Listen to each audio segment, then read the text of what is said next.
MH green বায়োলজিতে তোমাদের স্বাগতম।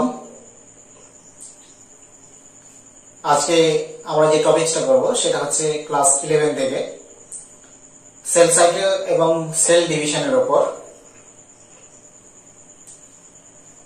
Cell cycle এবং সেল ডিভিশনের উপরে আমরা প্রথম পার্ট যেটা পড়ব সেটা হচ্ছে কজেস অফ সেল ডিভিশন, কোষ বিভাজনের কারণ। কোষ যে বিভাজিত হয় তার কারণ সম্পর্কে আমরা জানব।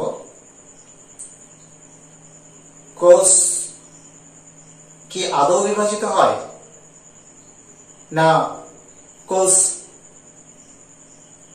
বিভাজন হয় না, বা নতুন করে কোনো সৃষ্টি হয়, নতুন করে কোনো জায়গা থেকে কি উদ্ভব হয়, নাকি কোনো পূর্ববর্তী কোষ থেকে বিভাজিত হয়ে নতুন কোষ সৃষ্টি করে। আর কোষ বিভাজন হলেই বা আমাদের সুবিধা কি, আর না হলেই বা অসুবিধা কোথায়। তো প্রথমত হচ্ছে যে বিজ্ঞানীদের প্রথম দিকে ধারণা ছিল যে নতুন যে কোষগুলো সৃষ্টি হয় সেগুলো অন্য কোনো অস্তিত্ব থেকে সৃষ্টি হয়। পরবর্তীতে বিজ্ঞানী জগতের মধ্যে সর্বপ্রথম বিজ্ঞানী নিগেলি 1846 খ্রিস্টাব্দে বিজ্ঞানী নিগেলি প্রথম প্রকাশ করেন যে পূর্ববর্তী কোনো কোষ থেকে বিভাজিত হয়ে নতুন অপত্য কোষের সৃষ্টি করে। পূর্ববর্তী কোনো কোষ থেকে বিভাজিত হয়ে নতুন অপত্য কোষ তৈরি করে বা ডটার সেল।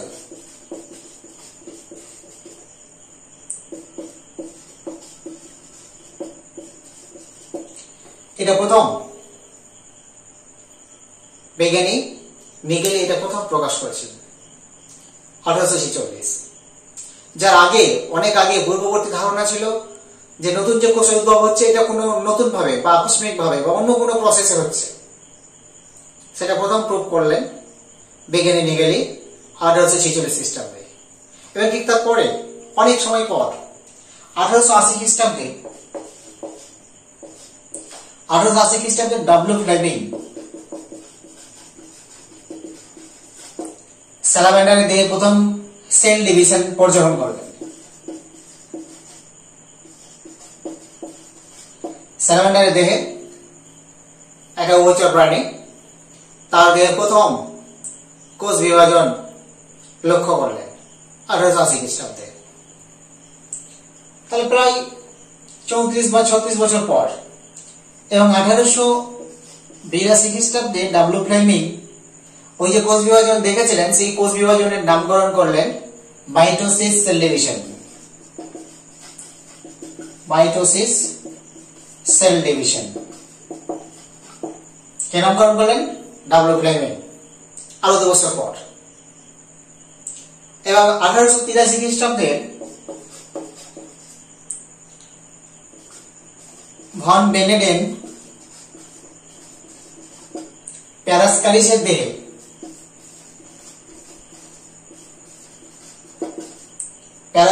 দেহে সেল ডিভিশন লক্ষ্য করলেন। এবং 1885 খ্রিস্টাব্দে বিজ্ঞানী ভিটচও নিগেলির মতকে সমর্থন করলেন। নিগেলির মতটা কি ছিল? বিজ্ঞানী নিগেলির মতবাদ ছিল পূর্ববর্তী কোনো কোষ থেকে পরবর্তী কোষের সৃষ্টি হয়। সেই মতবাদকে সমর্থন করলেন কে? বিজ্ঞানী ভিটচও। তার মানে এখানে আমরা জানতে পারলাম যে কোষ বিভাজিত হয়। তার আমরা কিছু আরো সচক্ষ প্রমাণ দেখব। কোষ যদি বিভাজন না হতো তাহলে এই পৃথিবীর কুল কায়নাত বা যে সৃষ্টি বা প্রত্যেকটা যে জীব সেটা কখনোই আসতো না। পৃথিবী যেভাবে সৃষ্টি হয়েছিল ওখানেই শেষ বা সমাপ্তি হয়ে যেত। আমরা দেখব সেল সাইকেল ক্লাসিফিকেশনে বা ইভলিউশনে দেখতে পাবো যে সেখানে কোয়াসাবেট মাইক্রোস্ফিয়ার মাধ্যমে প্রথম প্রোক্যারিওটিক সেল সৃষ্টি হয় এবং তারপরে প্রোক্যারিওটিক সেলের পর ইউক্যারিওটিক সেল হয়। ইউক্যারিওটিক সেলের মধ্যে প্রথম এককোষী জীব প্রোটোজোয়া, তারপর এক এক করে পরিফেরা থেকে শুরু করে আপ টু ম্যামালস জীবের সৃষ্টি হয়েছে। এককোষী থেকে বহুকোষী অধিকারী জীব সৃষ্টি হয়েছে। এটার পিছনে মূল কারণ হচ্ছে সেল ডিভিশন। যদি সেল ডিভিশন না হতো তাহলে এই জীব জগৎ সৃষ্টি হতো না, একটা জায়গায় থেমে যেত। এখন এই সেল ডিভিশনটা আমরা দেখব চ্যাপ্টারে আরো ভিতরে যাওয়ার পর দেখব যে কোন জায়গাটা কিভাবে কাজে লাগছে। তবু এখানে সংক্ষিপ্ত একটু ধারণা দিয়েই দিই। সে ধারণাটা হলো যে কোষ বিভাজন যদি নাই হতো তাহলে আমরা ছোট থেকে যে বড় হলাম এটা সম্ভব হতো না। বা একটা চোখের সামনে বীজকে যদি আমরা পুঁতে দিই আর তার জল, বাতাস এবং আলোর ব্যবস্থা করে দিই, তাহলে দেখবো সেই বীজ থেকে প্রথমে জার্মিনেশন বা অঙ্কুরোদ্গম হচ্ছে। এই যে জার্মিনেশন হচ্ছে, ফার্স্ট বীজের যে সুপ্ত দশা ভাঙছে, সুপ্ত দশা ভেঙে যে একটা অঙ্কুরোদ্গমের পর্যায়ে যাচ্ছে, সেটা কিন্তু সেল ডিভিশনের কারণে। সেখানে মাইটোসিস সেল ডিভিশন হয়। তারপর সেখান থেকে মূল বেরিয়ে আসে।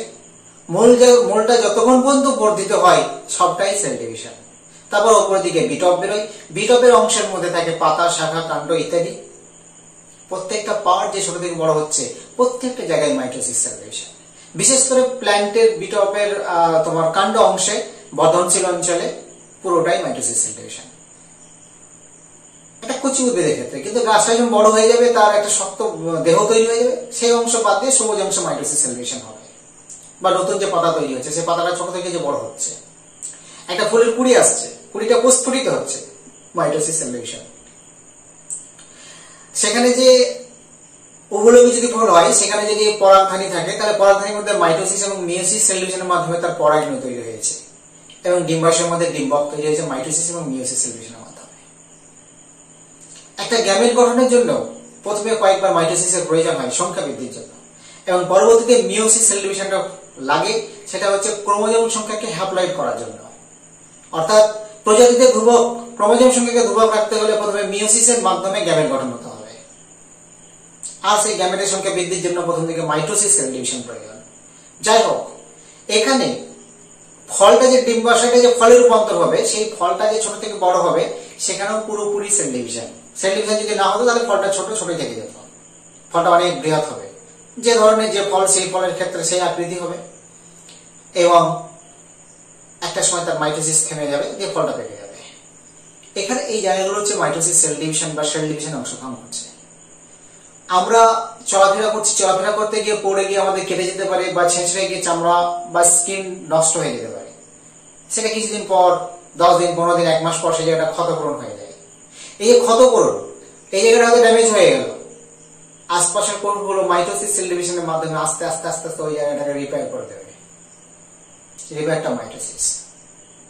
একটা গ্যামেট গঠনের পর ওভাম এবং স্পার্ম মিলিত হয়ে যে জাইগোট গঠন করেছে, সেই জাইগোট ফার্দার ডেভেলপমেন্টের মাধ্যমে একটা যে জীব সৃষ্টি করছে, এই যে টোটাল বিষয়টা, এবং জীবটা যে ছোট থেকে বড় হচ্ছে, সেই ক্ষেত্রে পুরোটাই সেল ডিভিশন অংশগ্রহণ করছে।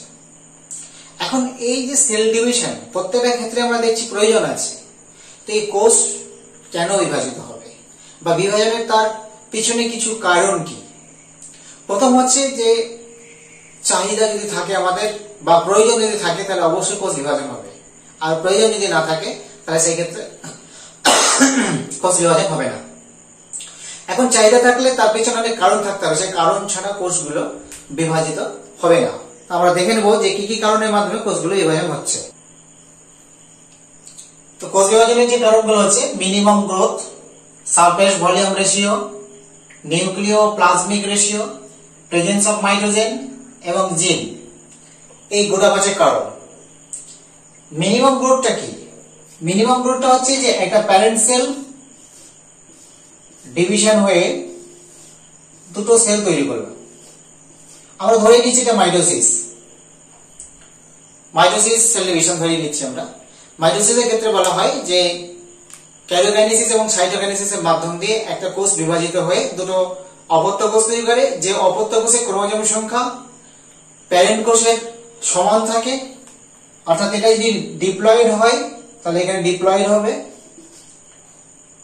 এবং সম আকৃতি সমগুণ সম্পূর্ণ হবে এবং সমবৈশিষ্ট্যের অধিকারী হবে। অর্থাৎ প্যারেন্ট সেলে যা যা ছিল তা অনুরূপ এখানে পেয়ে যাবে। কিন্তু এই যে সম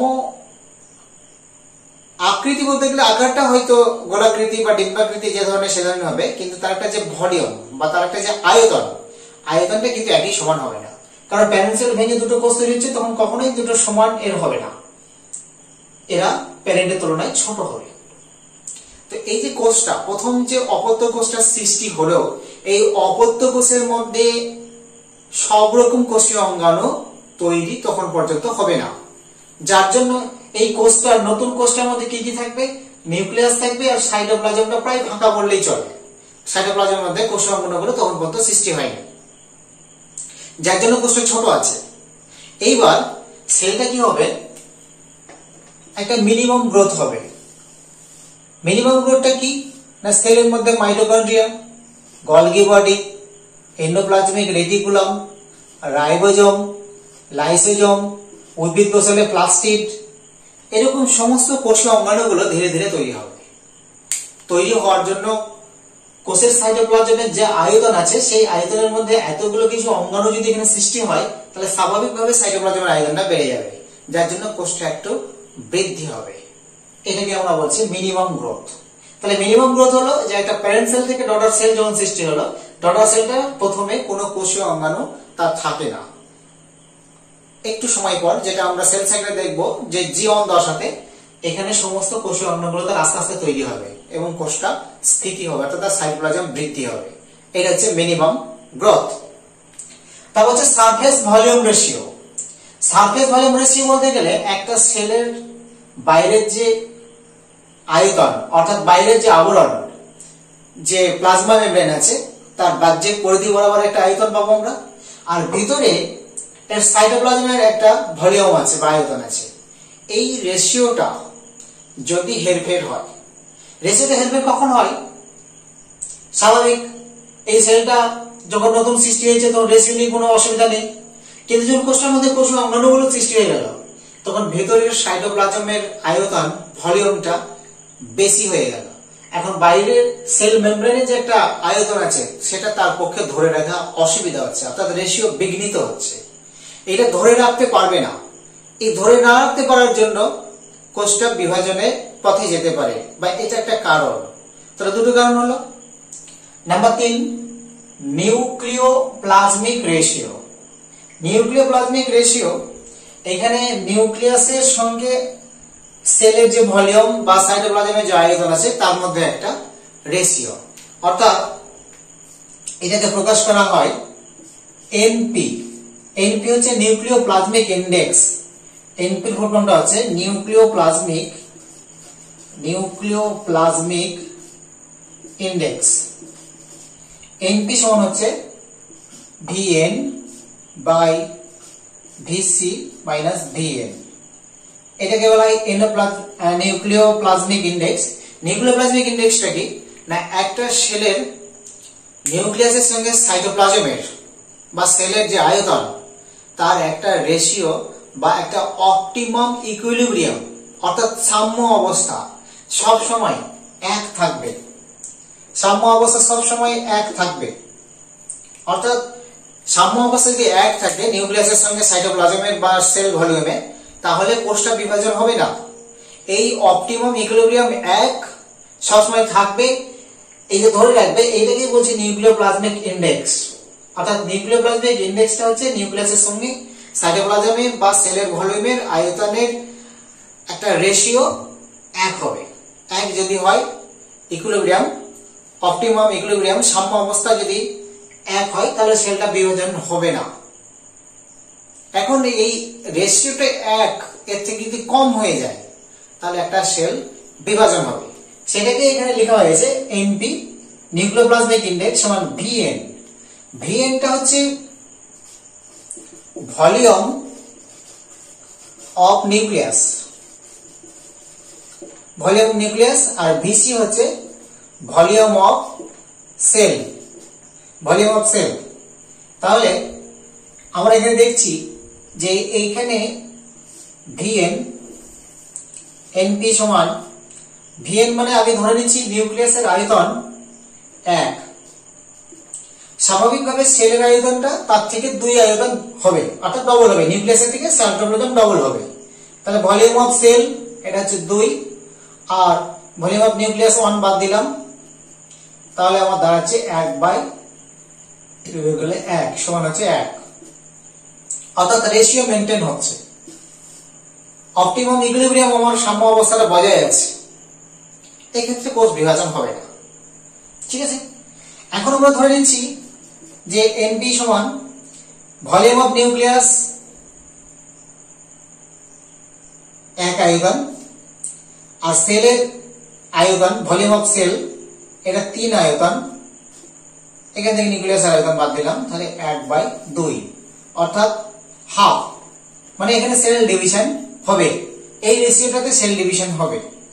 আবার আমরা আরো ধরতে পারি এনপি সমান হচ্ছে উপরে হচ্ছে 2 ভলিউম নিউক্লিয়াস 5 ভলিউম সেল, এখানে নিউক্লিয়াস বাদ দিলাম, তাহলে হচ্ছে 2/3, যেটা আগের কম। তাহলে এই সমস্ত সাম্য অবস্থাগুলো সেল বিভাজন হবে। খুব স্বাভাবিকভাবে এটা প্রমাণিত যে নিউক্লিয়াসের যা আয়তন হবে তার থেকে সেলের আয়তন যদি 2 আয়তন হয়, অর্থাৎ ডবল যদি হয়, তাহলে সাম্য অবস্থা থাকবে, যেটাকে আমরা এখানে হরলগ করে পাবো 1 পেয়ে যাব। কিন্তু যদি কোনো কারণে নিউক্লিয়াসের ভলিউমের থেকে সেলের ভলিউম যদি 3 আয়তন 4 আয়তন 5 আয়তন যদি বৃদ্ধি পায়, তাহলে কিন্তু এখানে রেশিওটা 1 কম হয়ে যাবে, যার কারণে সেল বিভাজিত হবে। খুব সাদামাটা কথা, আমরা ইতিহাসে যেটা পড়েছি যে সাম্রাজ্য বিস্তারের ক্ষেত্রে কি দেখা গেছে, একটা রাজা যখন তার সাম্রাজ্য বিস্তার করে, বিশাল বড় করে, আগেকার ক্ষেত্রে তখন এত না ফোন ছিল, না কোনো হাওয়াই বায়ুসেনা বা এরকম এত কিছু ছিল না, জলসেনা ছিল ঠিক, আর স্থলভাগে কিছু সেনা ছিল, তখন এত কামান বা এত গোলা বারুদ এইসব ছিল না। তখন যুদ্ধটা বেশিরভাগই হয়েছে তীর, বর্ষা, বল্লম আর তরবারি এইসব দিয়ে, হাতাহাতি লড়াইটা বেশি হয়েছে। তো সেই ক্ষেত্রে দেশে যখন সাম্রাজ্য বিস্তার, যেমন আকবরের দাক্ষিণাত্য সাম্রাজ্য বিস্তার, আরো অন্যান্য রাজাদের দাক্ষিণাত্য বিস্তার, বিভিন্ন ব্যাপার স্যাপার, তো সেই ক্ষেত্রে রাজ্য অনেক বড় হয়ে গেল, রাজা আবার যখন তার ক্যাপিটালে ফিরে গেল, দেখা গেল এইদিকে আবার অন্য রাজারা, যে সমস্ত রাজারা হেরে গেছিল, তারা আবার শক্তি সঞ্চয় করে আবার তারা নিজের রাজ্যে ফিরিয়ে গেল। এইভাবে সাম্রাজ্য বিস্তার এবং ভাঙন হয়েছে। অর্থাৎ একটা সেলের নিউক্লিয়াস তার পুরো সাইটোপ্লাজমকে কন্ট্রোল করে বা রেগুলেট করে, তাই একটা নির্দিষ্ট দূরত্ব বা নির্দিষ্ট একটা আয়তন পর্যন্ত সম্ভব। সেইটা যদি তার আয়তনের বাইরে চলে যায়, তাহলে নিউক্লিয়াস সেলটাকে রেগুলেট করতে পারবে না, কারণ নিউক্লিয়াসকে সেলের ব্রেন বলা হয়। আমাদের মাথার মধ্যে যে ব্রেন আছে, সেই ব্রেন যেমন আমাদের পুরো শরীরকে কন্ট্রোল করছে, সেরকম একটা সেলের মধ্যে নিউক্লিয়াস হচ্ছে ব্রেন, যেটা পুরো সেলকে রেগুলেট করবে, তার মধ্যে সমস্ত কিছু বিক্রিয়া, রাসায়নিক বিক্রিয়া বা আদার্স যা কিছু করবে সমস্তটাকে কন্ট্রোল করবে। সেটা একটা নির্দিষ্ট আয়তন বা নির্দিষ্ট দূরত্ব ভলিউম পর্যন্তই সেটা সম্ভব, যেটা তার থেকে বেশি হয়ে গেলে সেটা সম্ভব নয়। তো সাম্রাজ্যগুলো এইভাবেই হয়েছে ইতিহাসের, যে সাম্রাজ্যগুলো অনেক বড় হয়ে গেছে, সেগুলো আবার রাজারা তারা তাদের রাজ্যগুলোকে জয় করে নিয়েছে, এইভাবে সাম্রাজ্যের পতন হয়েছে। ইতিহাসের সাম্রাজ্য এইটাকে যদি আজকের দিন হতো, তাহলে নিশ্চয়ই এই সাম্রাজ্য আর ভেঙে যেত না, একবার যা তৈরি হয়ে যেত তা সম্ভব হতো। বর্ডার সিকিউরিটি ফোর্স আছে, তারপরে বায়ুপথে সেনা আছে, জলপথে আছে, সব দিকে চারিদিকে প্রোটেকশন দিয়ে রেখেছে, যেটা আগেকার সময় সেইভাবে ততটা ছিল না। যে সমস্ত রাজারা একটু বুদ্ধিমান ছিল, তারা ওই সমস্ত রাজাদেরকে দায়িত্ব দিয়ে নিজের সাম্রাজ্য বজায় রেখেছে, আর যারা দায়িত্ব দেয়নি, ফিরে গেছে, তারা কিন্তু রাজ্য আবার ভেঙে গেছে। এই হচ্ছে সাম্রাজ্য বিস্তারের কথা। সেইটা ঠিক আর কি, নিউক্লিয়াস পুরো সাইটোপ্লাজমকে কন্ট্রোল বা রেগুলেট করে, সেটার আয়তন যদি অনেক বেশি হয়ে যায়, তাহলে সেটা তার পক্ষে সম্ভব নয় বা আউট অফ রেগুলেট হয়ে যায়, যার কারণে একটা সেল ডিভিশন হতে পারে। নেক্সট হচ্ছে প্রেজেন্স অফ মাইটোজেন।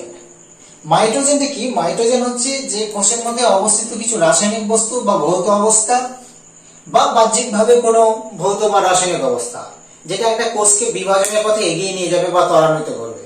যেমন আমরা কেমিস্ট্রিতে বলে থাকি অনুঘটক, ক্যাটালিস্ট, সেরকম এরকম কিছু আছে যেগুলোকে বলা হয় বায়োলজিক্যালি, এগুলোকে বলা হয় মাইটোজেন। যে মাইটোজেন কি করে, একটা কোষকে বিভাজনের পথে এগিয়ে নিয়ে যায়। ঠিক আছে, তো এই মাইটোজেন কি কি হতে পারে? Epidermal growth factor, epidermal growth factor, full ফর্মটা হবে EGF। তারপর হচ্ছে platelet derived growth factor, full form আছে PDGF। এই ফুল ফর্ম গুলো পড়ে, EGF এর ফুল ফর্ম, PDGF এর ফুল ফর্ম গুলো পড়ে। এছাড়া আছে সাইটোকাইনিন, উদ্ভিদ যদি হয় উদ্ভিদ কোষে তাহলে সেখানে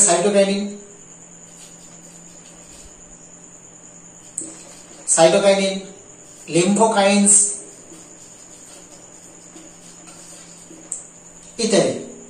এখানে লিম্ফোকাইন্স হচ্ছে যে কোনো যে কোষ ক্ষত হলো, কোনো ক্ষত বিক্ষত জায়গা, সেখান থেকে এক ধরনের এটা লিম্ফোকাইন্সটা হচ্ছে এক ধরনের রাসায়নিক যৌগ যেটা ইমিউনোলজির সঙ্গে সংযুক্ত আছে।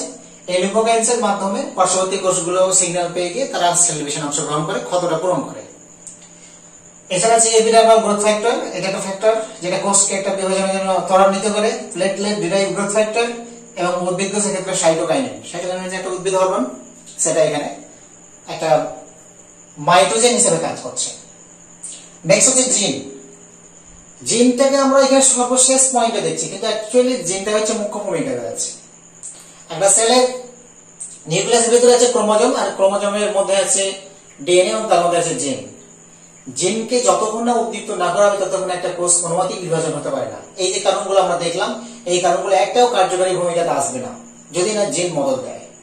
এখানে যেমন আমরা জানি যে সোমাটোট্রপিক হরমোনটা আমাদের ক্ষেত্রে গ্রোথ হরমোন। আমরা হয়তো ভেবে দেখেছি কিনা জানি না যে সোমাটোট্রপিক হরমোনটা কাজটা কিভাবে করে।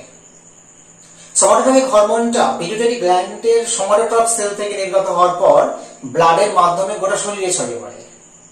হরমোন যেখানে সেখানে কাজ করতে পারে না, প্রত্যেকটা হরমোনের একটা রিসেপ্টর আছে,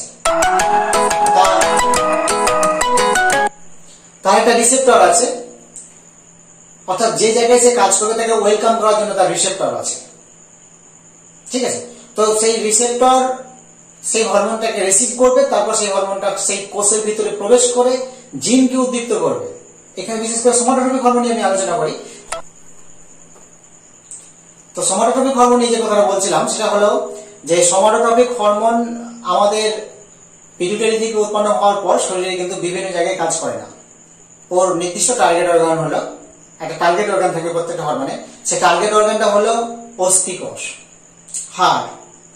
তো সোমাটোট্রপিক হরমোন কি হয়, T3 এবং T4 এর সহযোগিতায় এরা রক্তের মাধ্যমে প্রবাহিত হয়ে এসে অস্থিকোষে প্রবেশ করে।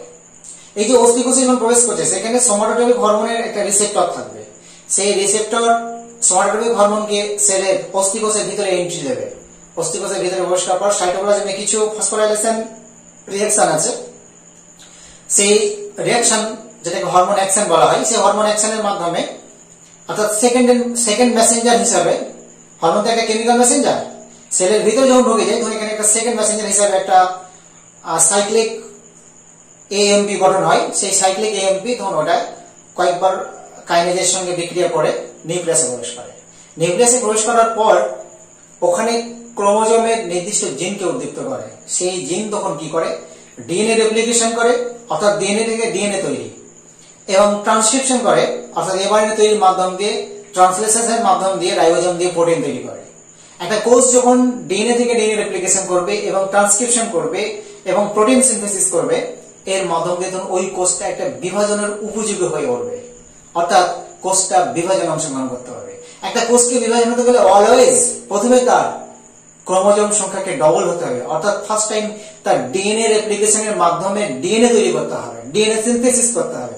ডিএনএ সিনথেসিস হয়ে গেলে তবেই একটা ক্রোমোজোমের ডবল কপি তৈরি হবে, যেটা মাইটোসিস সেল ডিভিশনের সময় আমরা ক্রোমোজোমকে বিচ্ছিন্ন হতে দেখব এবং সেই ক্রোমোজোম আলাদা আলাদা কোষে প্রবেশ করে দুটো নতুন কোষ তৈরি করবে, অর্থাৎ আলাদা আলাদা নিউক্লিয়াস গঠন করবে। তো এখানে এত কিছু বিষয় ঢুকে আছে, সুতরাং জিনটা একটা ভাইটাল জায়গা। জিন ছাড়া এখানে আলোচনা করাই যাবে না। জিনটা হচ্ছে মূল পজিশনে আছে। জিন যদি এখানে কার্যকরী ভূমিকা অংশগ্রহণ না করে তাহলে কিন্তু সেল ডিভিশনের বাকি যে কারণগুলো আমরা দেখছি, minimum growth, surface volume, nucleoplasmic ratio, presence of nitrogen, কোনো বিশেষ কার্যকরী ভূমিকা আসবে না। জিনের ভূমিকাটা মেজর, তারপরে দ্বিতীয় ভূমিকা আছে নাইট্রোজেন, তারপরে এগুলো উপরের দিকে আস্তে আস্তে পরবর্তী গৌণ ভূমিকাতে আছে। এটা হচ্ছে একটা কোষ বিভাজনের কারণ। এই কারণগুলো যখন সুসম্পন্ন হবে তখন একটা সেল ডিভিশন হয়ে দুটো ডটার সেল তৈরি করবে। সেই ডটার সেলের আবার মিনিমাম গ্রোথের মাধ্যম দিয়ে সে আবার একটা ম্যাচিওর সেল হয়ে যাবে বা প্যারেন্ট সেল হবে। আগামীতে এই সেলটা আবার বিভাজিত নতুন ভাবে দুটো কোষ তৈরি করবে। এইভাবে কোষ বিভাজন সুসম্পন্ন হয়। আর এই কোষ বিভাজনের মাধ্যম দিয়ে আমরা ছোট থেকে বড় হয়েছি বা প্রত্যেকটা জীবের যে গ্রোথ এবং বা বৃদ্ধি সেটা সুসম্পন্ন হয়। আমি এটা সেল সাইকেল এবং তার সঙ্গে সঙ্গে সেল ডিভিশন চ্যাপ্টার শুরু করেছি। পরবর্তী ক্লাসগুলো পরপর স্টেপ বাই স্টেপ শুরু হবে। সেল সাইকেল, তারপরে মাইটোসিস, মিওসিস, ক্রসিং ওভার ইত্যাদি যে পার্টগুলো আছে এই চ্যাপ্টারটা চলতে থাকবে। আমার ক্লাস যদি ভালো লেগে থাকে তাহলে লাইক করো, শেয়ার করো, সাবস্ক্রাইব করো এবং প্রয়োজনীয় কিছু থাকলে সেখানে কমেন্ট করো।